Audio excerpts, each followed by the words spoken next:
سلامونه درنو هیوادوالو. زه ډاکټر نوید خپلواک یم. نن در سره د ارګمي یا ټیغ په هکله خبرې کوم.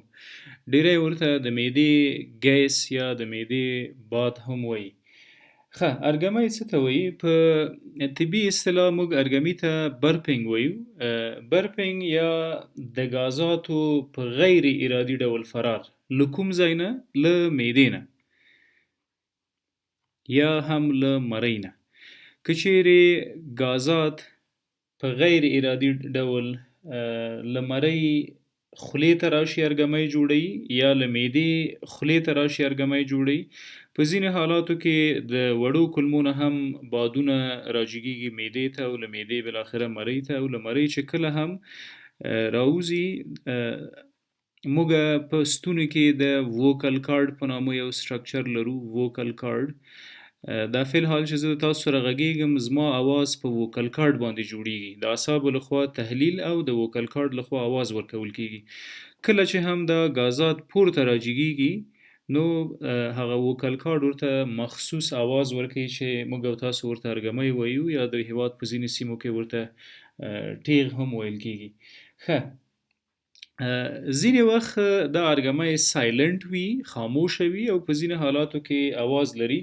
که چیرې ارګمی بد بوی وکړي نو موږ ورته په طبي اصطلاح ډسپپسیا وایو. ډسپپسیا یا د خوړل شوو موادو نه هضمېدل. که چیرې خواړه وخورو مسلما دا خواړه به راځي معدې ته، او معده کې به د هضم پروسه شروع کیږي. که چیرې په سمه توګه د هضم پروسه شروع نشول او خواړه له حده زیات او له وخته ډیر پاتې شول نو خوسا کیږي او بالاخره د ډسپپسیا په نامه تکلیف جوړوي. سوء هاضمه یا بد هضمي. ښه، ډسپپسیا.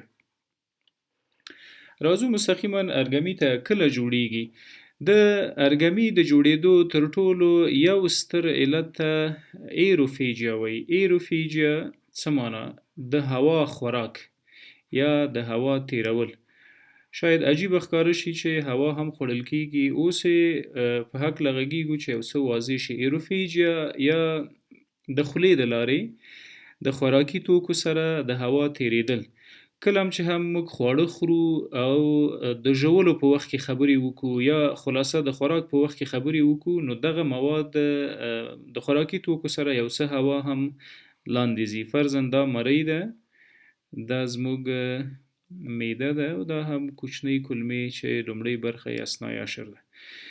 د معدې لاندنی سفنکټر کوم ځای کې چې معده او مرۍ سره یو ځای کیږي دې ته ګسټرو اسافیګل سفنکټر وایي. ګسټرو اسافیګل سفنکټر یا په ځینو کتابونو کې لوور اسافیګل سفنکټر ورته ویل شوی. ګسټرو اسافیګل جنکشن یا لوور اسافیګل سفنکټر یا هغه مخصوص شیردان چې د مرۍ او د معدې ترمنځ موجود ده.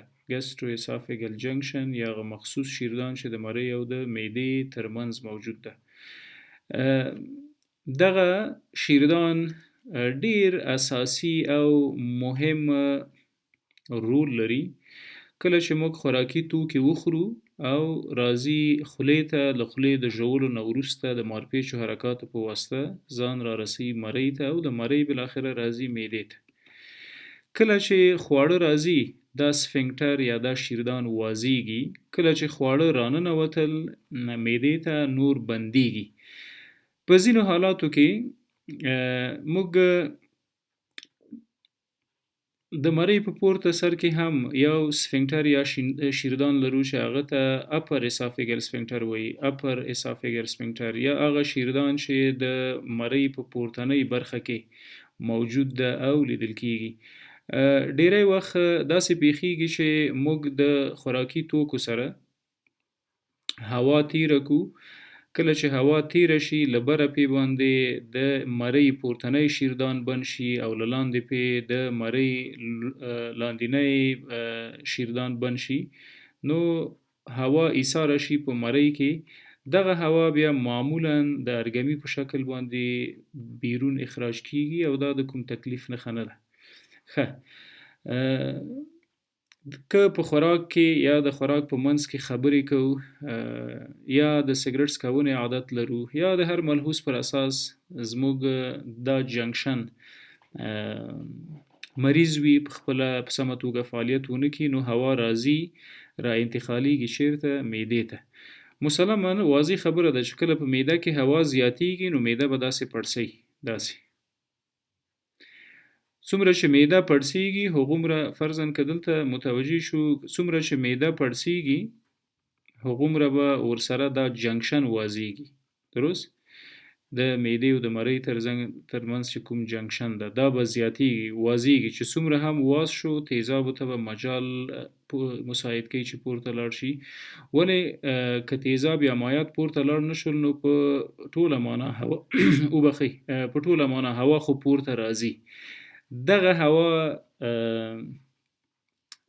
ارګمی جوړی که چیرې د خولې د لارې خارج شوله که غږ یې وکړو نو هغه ووکل برپینګ ورته وایي یا غږ لرونکی ارګمی او که یې غږ ونه کړو نو سایلنټ یا خاموشه ده راځو علتونو ته ولې موږ ارګمی لرو او کوم ارګمی خطرناک دي ښه ایټیالوژي یا علتونه کله ارګمی باید جدي وڅارل شي چې د نورو ناروغیو سره مو مخ نه کړي تر ټولو مهمه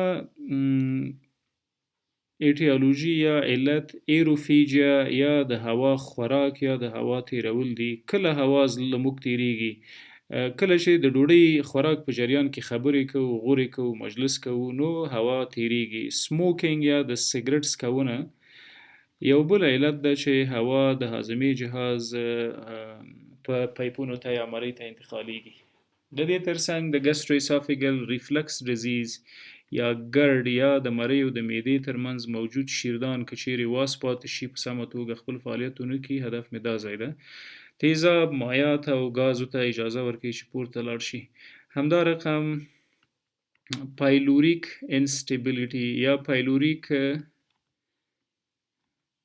ریلکسیشن پایلوریک ریلکسیشن څه معنا کله چې معده او کولمې سره یو ځای کیږي یعنی دا ساحه دلته زموږ وړې کولمې دي او دا وړې کولمې داسې بالاخره راغلي دي له معدې مواد را انتقالوي وړو کولمو ته که چیرې دلته موجود شیردان په سمه توګه بند و واز نشي نو له وړو کولمو هم بادونه پورته راجګیږي چې معمولا خوسا او بدبویه وي ډیری وخت ترخی ترشي اوبه احساس کیږي دغه ترخی اوبه د تریخي مواد دی بایل دی د بایل په نامه مواد دي چې راځي وړو کولمو ته له وړو کولمو معدې ته او له معدې بالاخره همداسې پورته ځان راجګي دغه ټول د ارګمیو علتونه دي په خوراکي توکو کې په ځینې ګازداره مشروبات دي لکه کولا پیپسي او امثالو هم چې دته موږ کاربونیټډ ډرینکس وایو دا ټول د بادونو د ارګمي سبب ګرځي حبوبات خصوصا لوبیا نخود که چیرې خورو د بادونو سبب ګرځي د سټرس کورنۍ کې سټرس فروټس کې لیمو مالټه نارنج دا د بادونو سبب ګرځي ځکه سوډا لري ښه که چیرې په مکرر ډول ارګمي لرو او دغه ارګمي له کلونو نه دوام کوي نو علت باید وڅېړو که چیرې علت د مرۍ او د معدې ترمنځ د موجود شیردان یا د ګسټرو اسافیګل جنکشن تکلیف و یعنی دا شیردان په سمه توګه د بدن د عصبي سیستم لخوا نه کنټرول کېده په خپل سر واز و بند پاتې کېده دلته د ارګمي موجودیت ممکن مکرر شي ولې په ټوله کې دیش ارګمي په یوه ورځ کې د روغتیا د نړیوال سازمان لخوا او د ځینو موثقو ریفرنسونو لخوا نورمال بلل شوي دي که چیرې د ارګمیو تعداد له دیشو زیاتیږي نو باید علت یې وڅېړو که چیرې علت ایروفیجیا وله نو کولی شو چې موږ د عادت په بدلون دا معالجه کړو که چیرې سګرټ د دې تکلیف د منځ راتګ سبب ګرځېدلی نو بهتره ده چې سګرټ متوقفه کړو که پایلوریک ریلکسیشن منځ راغلی وي د هغې علت باید وڅېړو چې څه ده او علت یې باید برطرف کړو ډیری وخت د صفرا کیسې نه موجودیت د دې نقصې سبب ګرځي. په هغې صورت کې بهتره ده چې چیرې د صفرا کیسه نه وي موجوده، عملیات شوي وي، نو کولی شو چې په خپل ژوند کې ادلون بدلون راوړو تر څو دا وضعیت مهار کو. کاربونیټډ ډرینکس یا د انرژي بابس کلو، پیپسي و، کولا، دا ټول د دې ترڅنګ چې بلا تاوانونه لري د نس د بادونو سبب ګرځي او د ارګمیو سبب ګرځي. ښه که چیرې ګرد موجود وي یا د مرۍ خوله وازه وي او په نتیجه کې بار بار تیزاب پورته جګ شي، درست، نو څه جوړوي؟ له ټولو مهمه هارت برن یا د سینې د قفس سوځېدل. ډیری وخت په ارګمي کې ترخه ترشه مواد خولې ته راجګیږي. دا نو په دې معنا چې د مرۍ خوله مطلقه توګه وازه ده. کله چې دا ترخه او ترشه مواد پورته راجګ شول، مرۍ ته پاتې کیږي، د مرۍ د تخریش سبب ګرځي او سوځنده دردونه منځته جوړوي. همدا رقم د خولې بد بوی یا فاول سمیل یا هالیتوسس، دا هغه څه دي چې که چیرې د مرۍ خوله وازه پاتې شي منځته راځي. د مرۍ د خولې د وازېدو یا د ګسټرواسافیګل ریفلکس ډیزیز یو علت برپینګ ده. یعنی دا میرر ایمیج دی، هم ګرد د ارګمي سبب ګرځي او هم ارګمی که کلونه دوام وکړي د مرۍ د خولې د وازېدو سبب ګرځي. دلته اساسي نقطه زموږ او ستاسو دپاره څه ده؟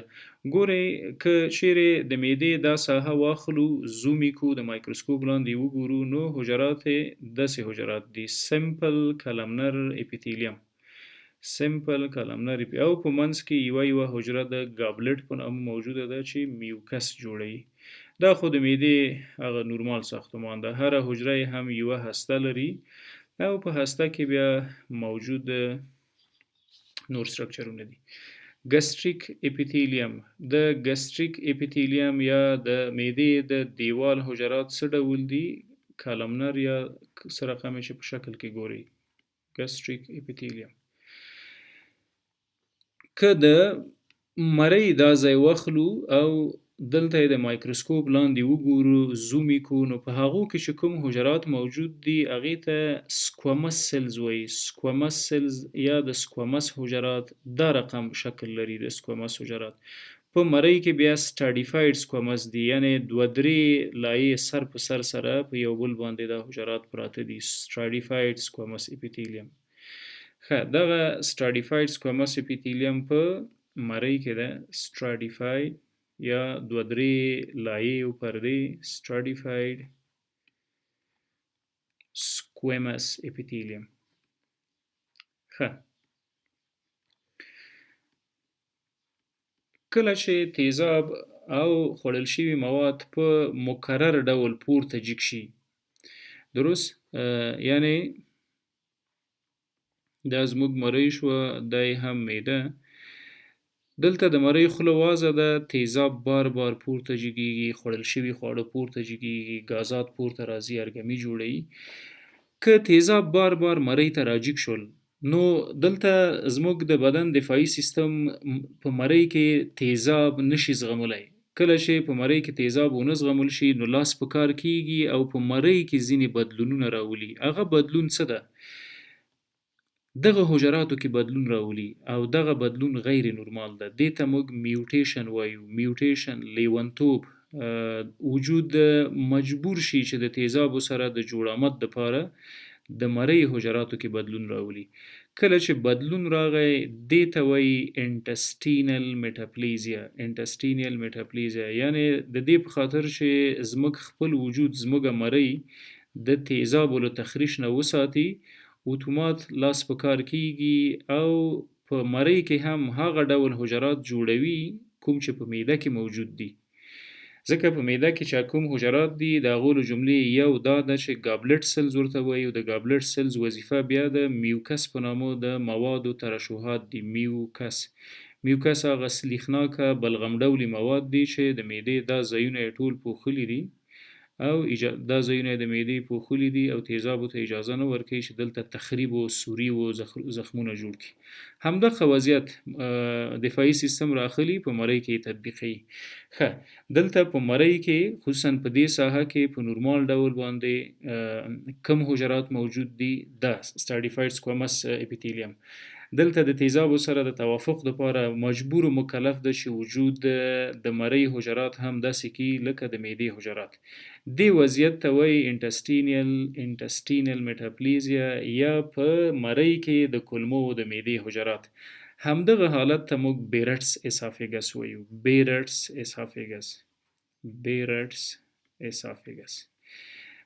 اسافیګس نیمه سرطانی حالت ده، یعنی سرطان ته ورتلونکی وضعیت.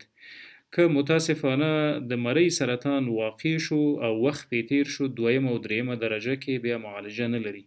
نو د دې په خاطر هدف دا نه ده چې خدای نخواسته تاسو وډارول شئ او دا یو تش ارګمي تر شا هم د سرطان ضوابط وګورئ. ولې ارګمی کولی شي عادي د خوراکي توکو نه پیدا شي، دغه ټیغ یا ارګمی کېدلی شي چې خوراک کې د خبرو نه پیدا شي، د سګرټ څکونې نه پیدا شي، د معدې د مختلفو ناروغیو خصوصا د اچ پایلوري د ګسټرایټس یا د اچ پایلوري میکروب کله چې د معدې د التهاب او عفونت سبب وګرځي، هضم په سمه توګه نه کیږي او دلته ګسټریک ګیسز یا د معدې ګازونه جوړیږي. دغه غازات معمولا باید د خولې د لارې موږ د برپنګ یا د ارګمي په شکل بهرني محیط ته اخراج کړو. د دې ټولو ترڅنګ زموږ دپاره مهمه څه دي؟ که چیرې ارګمی هره ورځ 10 دانې یا تر 10 کم وي، نو هیڅ مشکل نشته، د خپل عادي روزمره ژوند ته مو دوام ورکوي پرته له دې چې په دې هکله تشویش وکړي. که چیرې د ارګمیو تعداد په یوه ورځ کې له 10 زیاتیږي او دا حالت مکررا موږ تجربه کوو، نو په هغې حالت کې د دې مخکې له دې چې د ګسټرو اسافیګل ریفلکس ډیزیز یا د مرۍ او د معدې ترمنځ شیردان واز شي، لا پسې واز شي، تیزابو ته اجازه ورکړي چې راجګ شي، باید لاس په کار شو، علت پیدا کو، هغه برطرفه کو. ځکه دغه ارګمي د کلونو نه وروسته زموږ سرطاني ناروغیو ته لاره جوړوي چې هغه عبارت ده د بیرټس اسافیګس. او کله چې بیرټس اسافیګس منځته راغی، له دې وروسته دویم حالت ته موږ اډینو کارسینوما وایو. اډینو کارسینوما اف اسافیګس یا د مرۍ سرطان چې بالاخره انجام هم مرګونه دي. په دې هیله چې دا معلومات یو څه ګټور تمام شوي وي. مننه.